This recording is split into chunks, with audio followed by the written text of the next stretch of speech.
Today's podcast is brought to you by EDA, a human capital firm that provides leadership development for your top-of-the-house executives. Our services include custom executive development, executive and C-suite coaching, succession planning, assessment and selection, and much more. But what I really want to draw your attention to today is our technology. We have a technology platform that is designed to make culture visible to the leaders, the board, and the investors, and potential employees. And to do so by being the one-stop shop for enterprise-wide surveys. The reason I want you to know specifically about that for this podcast is because today Ken and I are talking about culture. And we're talking about the importance of understanding what's going on in your culture for your business and for you personally. And our technology will help you to understand the culture of your business. We look forward to having you join us on today's podcast. Please be sure to like and follow if you enjoy it and share with your friends. Welcome to Real Life, Real Leaders. My name is Bonnie Hageman and I'm your host today. And we have a guest who is actually a co-author with me on my first book called Decades of Differences. Welcome to the program, Ken Gronbach, the CEO of KGC Direct. Welcome, Ken. Good to be here. Love this. I'm so glad to have you here, and I can't wait for you to tell a little bit of your story. We have some history. Thank you for being my co-author on my first book. That's how I got into publishing, is because of you. It was fun, wasn't it? It was fun. And the book is still out there, I think, although it may be a little bit dated now. But the Decades of Differences book was about demographics, and Ken is a demographer. And he has done extremely well in this field. He's published several books, which will welcome him to tell us about his books. But we also, we just want to start with a little bit of hearing about your career and background, and how did you ever get to this place that you're in now? So just tell us, how did you get started in your career? Which one? The first one. Let's start with the first one. Yeah. Well, it was funny because I was in the hotel business. I put myself through college as a bell captain. You can't imagine what kind of a life-shaping profession that was. Because where was that? California. Oh, in California. Okay. Yeah, Huntington Beach, California. I was right on the beach, and I wasn't a very good hippie. Everybody was a hippie at that time. I had a real nice sports car and a beautiful apartment and a lot of money, which bell captains do very well. I had no idea. Oh yeah, it was very cool. But I got hired right off the front desk of the hotel that I was working at by Volkswagen of America, and I worked there for 3 years. And I was in marketing, and loved it, just absolutely loved it. But I didn't like the 405 freeway because I'm a hot rodder, and I was driving a Porsche everywhere. Yes, I see the problem. Yeah, at about 15 miles an hour. So I said, no. I came back to Connecticut. I got married in 1974, and my wife and I came back to Connecticut. And in 1979, we started an advertising agency, a regional retail advertising agency that was very, very successful. In fact, we grew our principal client from about $10 million to $400 million. And it was just. That's amazing. Yes, and if I remember right, your agency ended up being like $40 million a year, correct? Yeah, exactly. It was a $40 million agency. But I'll tell you what happened, and this is something that happened in 1986, and it shaped the way I think. We also had 140 American Honda dealers, motorcycle dealers, that we represented from the tip of Maine to Pittsburgh to Washington, D.C. And we were enormously successful with them. We sold thousands and millions of dollars worth of motorcycles. The bikes would come in from Japan. We'd put them in the dealerships. They'd prep them and load them up with accessories and drive the gross price way high.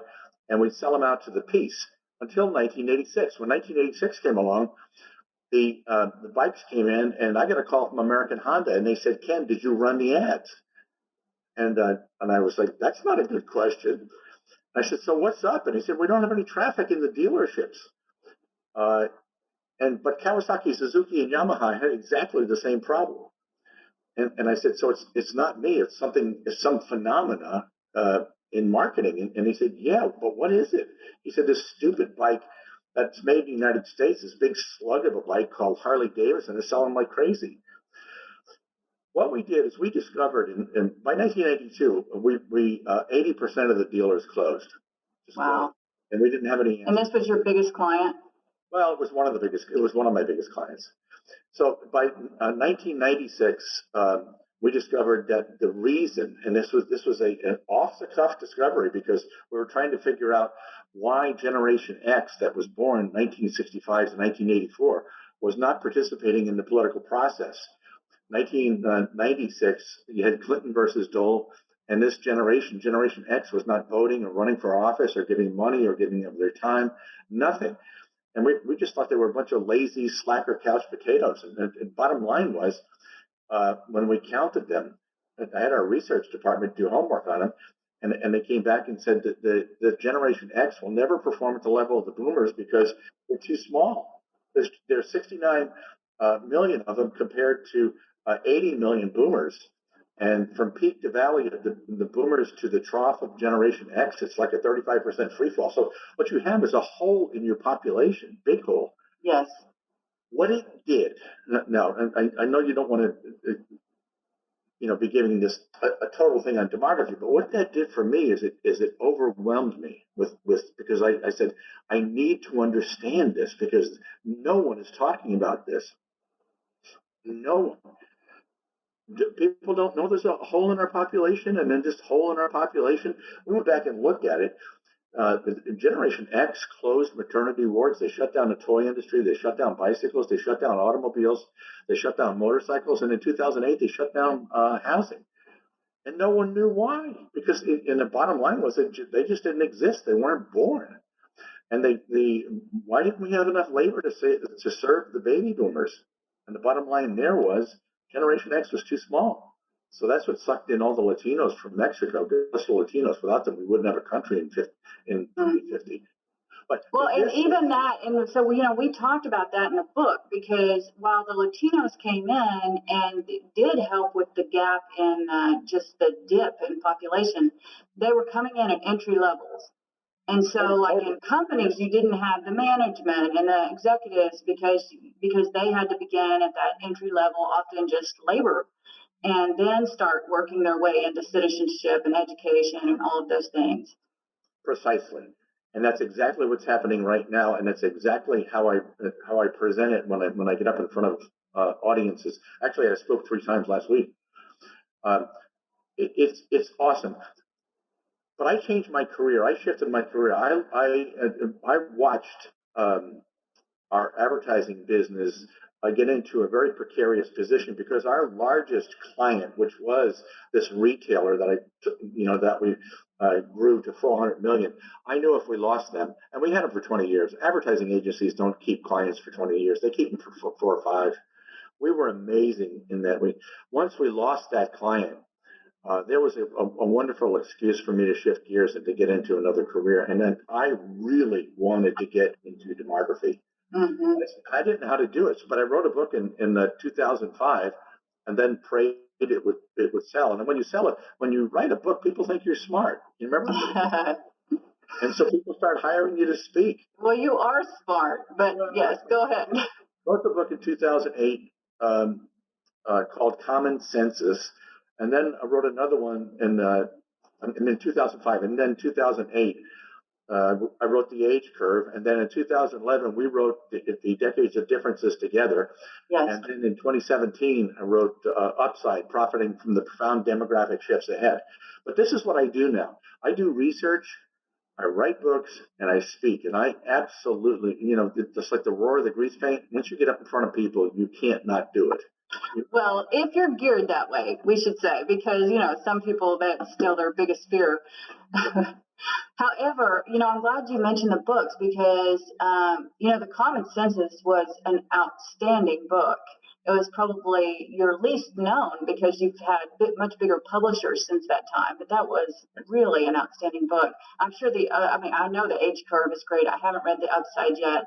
I'm sure it's fantastic.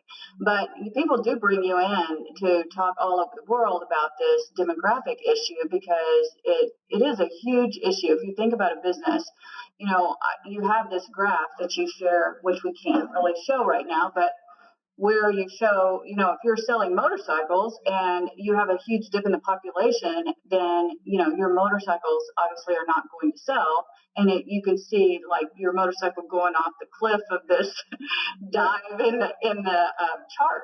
And so I think it's very eye-opening for business. And, one of the reasons this is such a perfect time to have you come on podcast is because a lot of business leaders are having to make a shift now because of what COVID-19 has done to their business.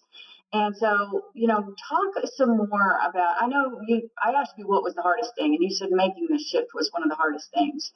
And so can you talk a little bit more about that? Like, as a leader, what did you do? How did you handle closing down the advertising agency, getting yourself emotionally through this transition and landing into this positive place that you're in now where you're charging $20,000, $30,000 a speech and a well-published author and an expert in your field? Like, that's a huge transition, which you started in your 50s. So can you tell us a little bit about that? I had to have counseling. Okay, good. My wife and I just did it. When we shut down our agency, we had substantial savings. So we lived on our savings for a while, but then we burned through that, and it's very easy to do. But wait, don't leave that for a second. Let's talk about closing down the agency. Yeah. What, you had employees, all of a things changed. How did you handle that ending? There's a book called Necessary Endings. It's fantastic. I highly recommend it. And it's just about sometimes the right thing to do is to stop, is to close, is to move to something different. What did you do right in that end period with your employees? Well, we had 40 people, and we had to gradually let them go. I mean, we had other clients, but once we lost you'd have to imagine that the $400 million client was our largest client. They were always half our business, and no matter what you did, I mean, if you did what you were supposed to do, the client would grow, and if the client grew, then so did the jeopardy of losing them, and there was nothing we could do about that. Yes. And we knew the day was coming, and it did. It finally just came when they wanted to go another way, and they did after, I think it was even 21 years. So we had to downsize the agency, and the agency was 3 floors, and we had to have an auction and auction off all the stuff. Emotionally, it was very, very difficult. But, you just go on. At 50 years old, and I was told that. I mean, everybody said, "Man, I'm so sorry this is happening to you at 50 years old." So I said, "Well, what is so special about 50 years old? You're supposed to die?"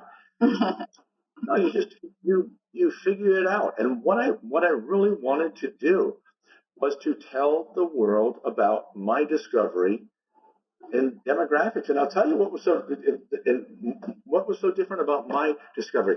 Incidentally, if you go on Google right now, Bonnie, and you put in Ken, demographer, that's all you need to find me. Ken, my first name, Ken, demographer.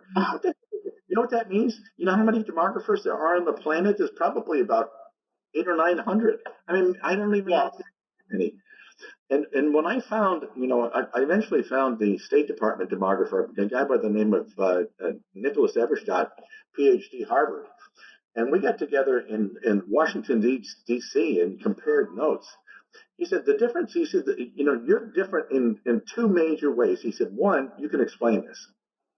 And he said, and 2, you understand marketing. And he said, quite frankly, there's no one in the State Department that understands marketing, and no one really at Harvard that does. He said, so you're different. So I said, well, then it's going to be worth some money. So I just anticipated that, and then I started. I got to tell you, what I did was, if somebody wanted a speaker, I don't care if it was the local garden club, I would do it, and I would do it for free, and as long as I could sell books or something.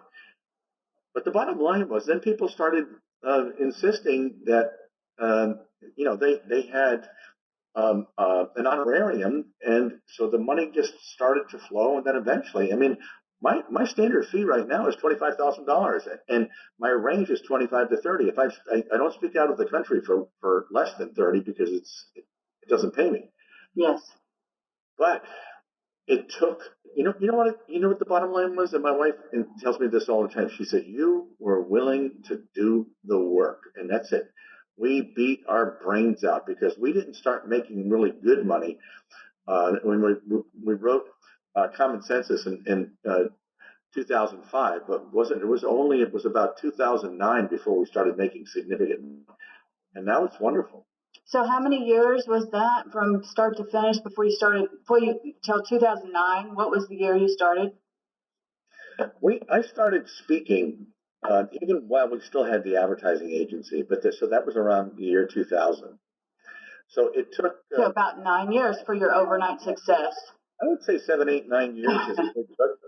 Well, I wanted to emphasize the point because, we can look at someone who makes a career shift and does it successfully like you did. Like, Colonel Sanders started Kentucky Fried Chicken in his 50s, maybe 60s.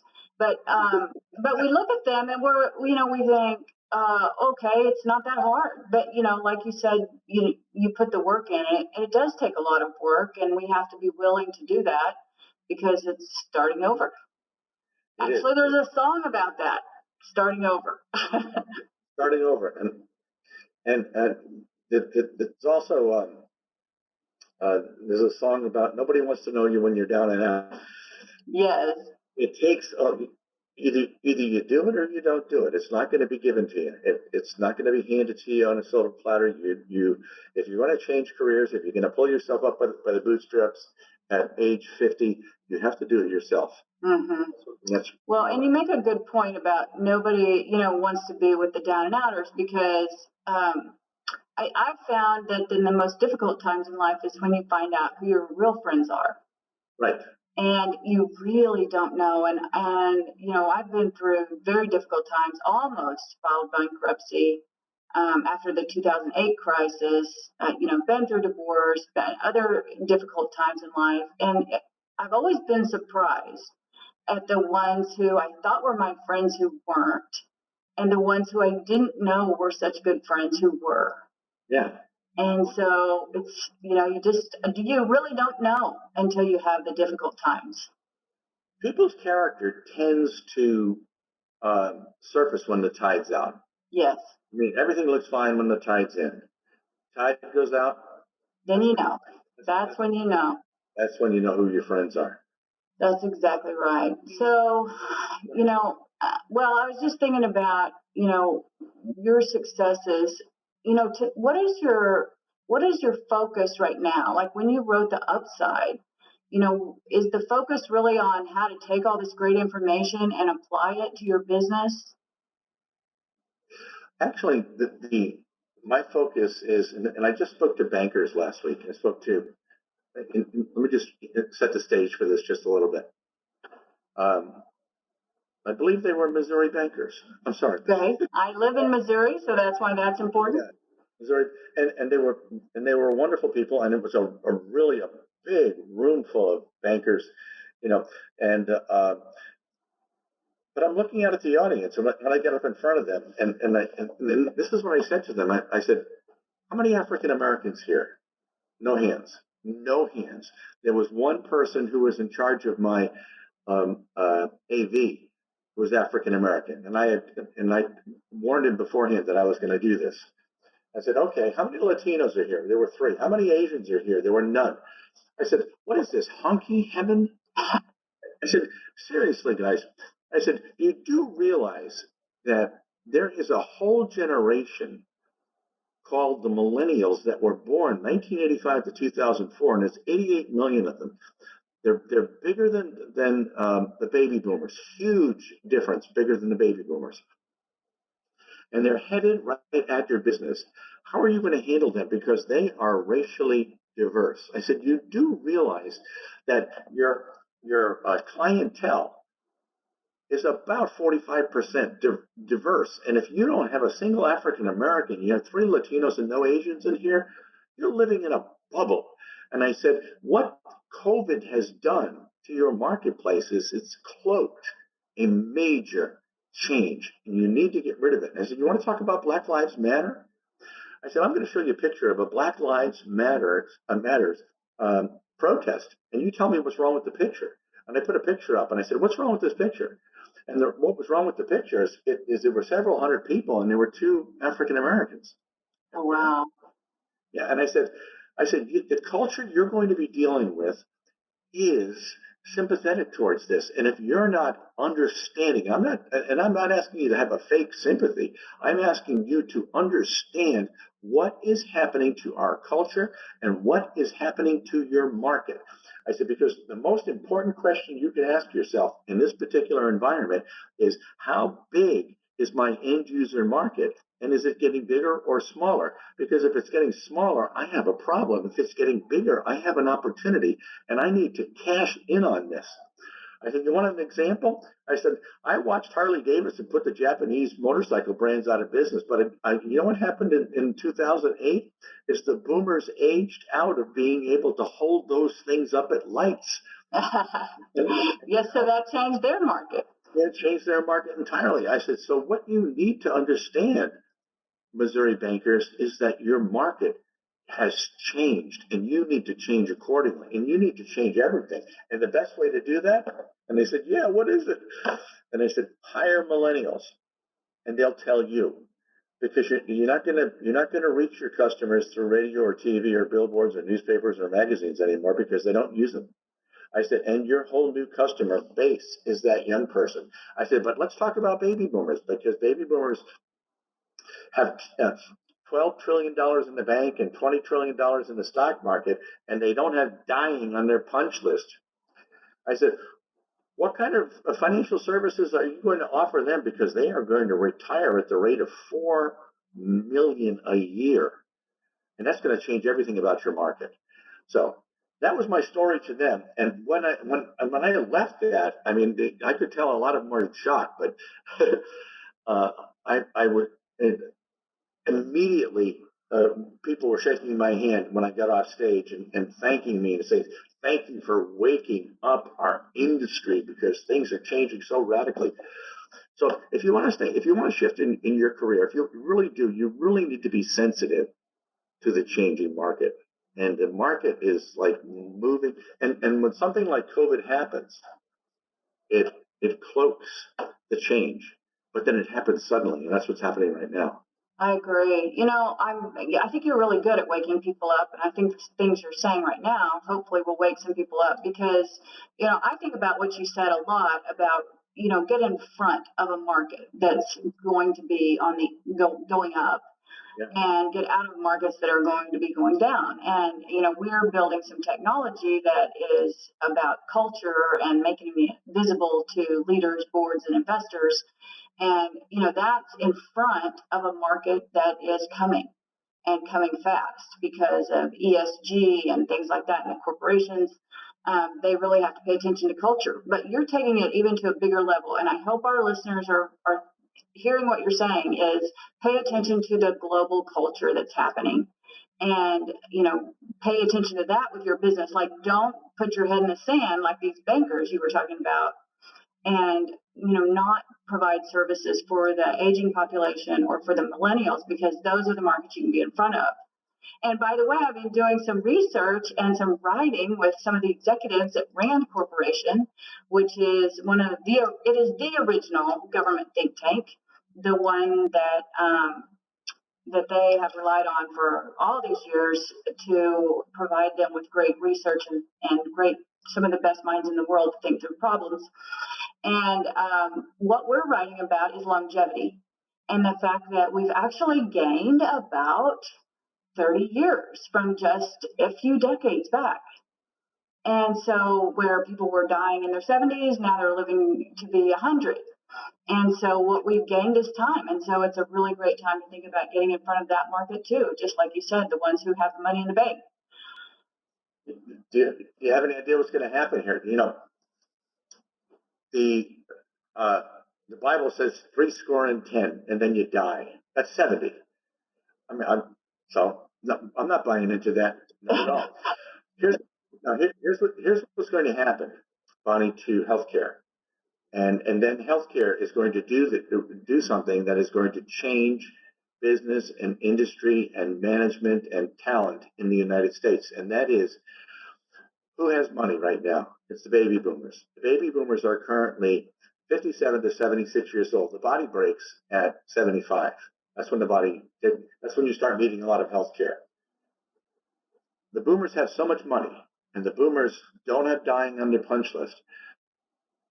Is so much incredible research done in healthcare that we're going to beat heart disease and we are going to beat cancer. If it was ever going to happen, it's going to happen right now in front of the boomers, and the boomers are going to insist on it, and they're going to fund it. And then all you need to do is go back to the vaccines that were just developed. Do you realize at what record speed those vaccines were developed? You're going to see that technology, attitude, mindset overcome everything in healthcare. And healthcare is going to be huge. I warn people, I live in South Florida. The population of Florida is about 23 million. Population of Florida in 15 years will be 35 million. And it is going to be the healthcare capital of the world, because it almost is right now. Everything is healthcare, and it's changing radically. Now, in addition to that, things you need to think about in management is you have a total shortage of Generation X, and Generation X right now is 37 to 56 years old.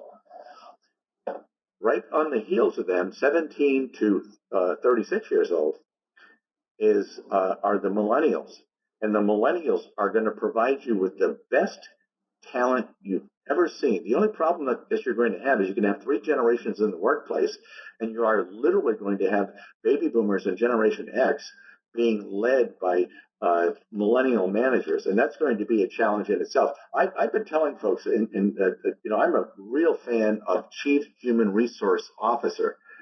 Chief Human Resource Officer. Do not take this lightly. Make sure you've got an A player in human resources, because A players hire A players, B players hire C players. It's going to be a challenging time, but the talent that is coming your way with the millennials is going to blow you away. It just is. Yes, I agree with that. I've said the same thing, and some of my writing is that, we hear a lot of people saying they're not working, they don't want to do labor and all of that. And I understand where that's coming from, and maybe they don't want to do physical labor, but the work that they do want to do, if they're passionate about it, which is key, then they will give everything they have. I know of one technologist who put himself in the hospital working so long and so hard, young millennial, just, wanting to produce for something he cared about. I'm going to give you just a quick example. I wanted my daughter to marry Tim Tebow. Yes. Yeah, but she married this geek guy, and I love him. And he works for Travelers, and he's like a geek squad in Travelers. He's 28 years old, but he discovered a way. And I said, what kind of a job did they give you? And he said, well, they want me to prevent the Travelers from losing billions of dollars in California again to fires. And I said, they gave you that task? And he said, yeah. And I said, well, what did you do? He said, well, I put an app on a phone that if you take a picture of the house, based on all the data that they gave me, it tells you whether to insure the house or not. And I said, does it work? And he said, yeah, it works.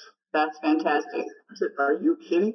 Hire millennials. Absolutely. Yes. And don't live on your old mindsets. So, for example, if you hire someone, start thinking about, measuring results versus measuring face time. Because, if you hire someone, you said, I need you to make 100 calls a day, the quick calls and to get people in the initial pipeline. And they come up with a software program that does 100 calls an hour and they go home at noon. Now, were they successful or not? So, right, we have to think about this differently. And I'm going to give you one more example. I grew up. I'm older than you. I grew up in the late '60s and '70s. That's when I started my career. Hippies. Where are the hippies now? What happened to the hippies? They're the boomers, right? What? They're the boomers. The boomers, yeah. They were about as left-wing socialist as you could possibly get. I mean, living on communal farms. Really? What happened to the hippies? Where did they go? The hippies amassed wealth and became Republicans. So what's going to happen? Don't worry about the millennials wanting to do labor. In fact, after this call, I'm talking to an organization that wants me to solve the problem of the truck driver shortage. And I'm saying, I don't have to. You're going to have all the truck drivers you ever needed. As soon as the millennials have to feed themselves, they will grow up. Oh, so kick them out of the basement. That's what you're saying. Yeah, well, they're gonna. Well, one of the problems we have right now, I just spoke to Ready Mix Cement Association. It was our American Ready Mix Cement Concrete Association, and I spoke to, prior to that, a couple of years ago, I spoke to loggers, and loggers can't cut trees fast enough to build the 25 million houses that the United States needs to house the millennials. 25 million. Right now, we have a total housing shortage that is just, it's going to get a lot worse. We're going to build houses out of concrete, and they're going to be better houses. They're going to be smaller. They'll withstand the wind and the rain, but we're going to build them out of concrete because we're short. We just cannot build wood houses fast enough. Yes. Because it's the largest, you have half of our population is living under one roof, and they're splitting up. So 25% of the people are moving out. They're not going to sleep in their cars. They're going to do something else. We just did some huge research for a major corporation that wanted to know where to build multifamily housing. We told them. That's very, very easy to figure out. So. Well, I think you're making a great point. And for the business people who are listening, please get to know the trends in your space. It's crucial for long-term success. So Ken, before we go, I really want to come back to your personal story because there are a lot of people going through difficult times, especially because of COVID-19 and what it's done to their life, to their business. How did you get through that period of time where you were shifting careers? Did you have somebody you talked to, or what'd you do? I had good friends. I had fellowship with fellow Christians. I was very, very active in a local assembly because without God, you're not going to do it. And that's, I don't want to turn this into a sermon. Right, but that's your faith. You relied on your faith. Exactly. And so good friends, a wife that loves me, kids that love me, will get you through it. Don't sweat it. God's got his arms wrapped all around you. That's great advice. And one more thing, if you could just give some words of wisdom, what would you say to some of those leaders out there, other than what you just said? Are there any other words of wisdom you'd like to share? Yeah, I'll tell you this. So many people think that you get into a high level leadership position, because I deal with a lot of high level people myself, and I know you do. And you tend to think that they're immune to facing difficulties and becoming depressed about things or getting their spirit dashed. It's okay. Roll with it. Roll with it. Roll with it. Roll with it. And just don't give up. How about that? I think that's great. And, you're exactly right, which is the reason I wanted to write the latest book that we have coming out and to do this podcast is I called it Real Life, Real Leaders, because we see these leaders and they're all polished and they look like they're, worth so much money. And behind the scenes, they may be broke at a higher level. They may be going through a divorce. Their kids may be sick. Their kids may be suicidal. They're going through all those same things, maybe at a different level, but they're still going through them. And there's a lot of pain that goes with that. And so I wanted people to see that, they're real life people just like the rest of us. And Exactly. so we don't feel so bad when we're going through things, we can get some inspiration. You got it. Well, thank you so much for being on the program. And I want to encourage people to please go grab one of Ken's books, because if you have a business, you can get them on Amazon. And what did you say, Ken? I said the book I would recommend is our 2017 book, because it is still the most data relevant, is absolutely current. We deal with the entire United States by state. We deal with countries and continents around the world, and the basic concepts are in that book. You can get it on my site. I'll sign it for you, or you can get it on Amazon. It's called Upside: Profiting from the Profound Demographic Shifts Ahead. Absolutely. Get the book. Thank you, Ken. I hope you have a great rest of your day. Thank you for coming on the program. Thank you, Bonnie, and we'll see you soon, okay? Take care. Bye. Special thank you to our listeners for taking time to tune in to this week's Real Life, Real Leaders podcast. We hope today's story inspired you. Check out previous episodes on the podcast to hear from more industry leaders, and check back next week as we speak to another leader and hear his or her great stories of triumphs and messy struggles. If you enjoyed the podcast, please rate, subscribe, and share. I'm Bonnie Hageman, and I look forward to sharing more with you next week.